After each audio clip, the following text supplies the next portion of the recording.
Gagala muna ako rito. Naghanap lang ako ng sambong.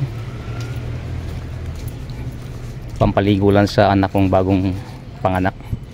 Nakakuha na akong guys, isa sa kailangan ito, mangga. Abihid, nakakuha na si misis ko. Ano pa ba isang kinuha niya? Bayabas. Ito na lang kulang, yung mangga at saka sambong. Parang mayroon akong nakita dito guys nung nag-jogging ako sa mga banda yun. Doon natin sa malapit ng aming clubhouse. Ikutin lang natin guys. Sama muna tayo. Parang may iba naman kayong makikitang unique sa paningin nyo. Ito.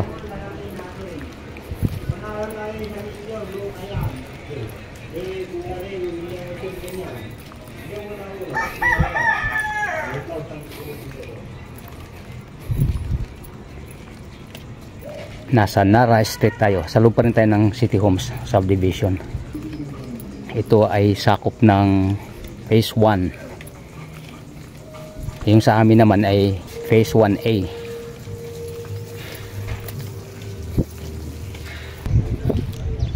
Yan o, may malaking building na tinayo.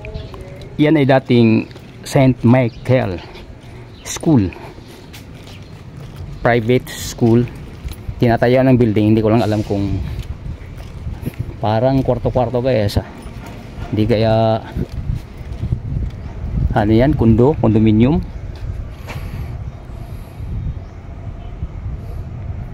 Hala pa akong idea sa ngayon dyan kung ano yan, basta dating school yan dyan. Yan.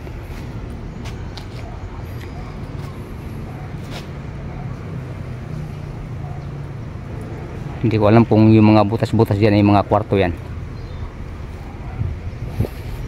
Pag natapos yan guys, i-video natin yan kung anong gagawin dyan.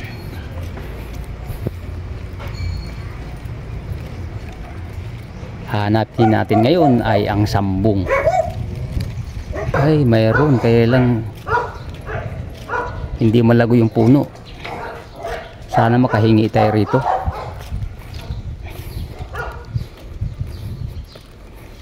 May tao kaya rito?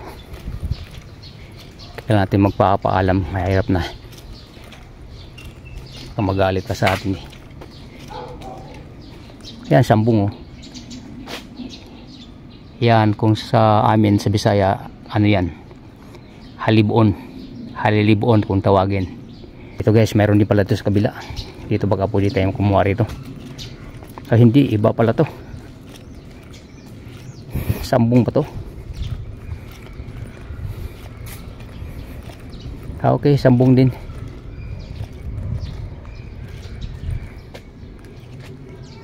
Sambong nga ba? Mabango kasi ito guys eh. Pipitas tayo. Ito nga, sambong nga. Kaya lang sama tayo magpapaalam dito. Walang tao ah.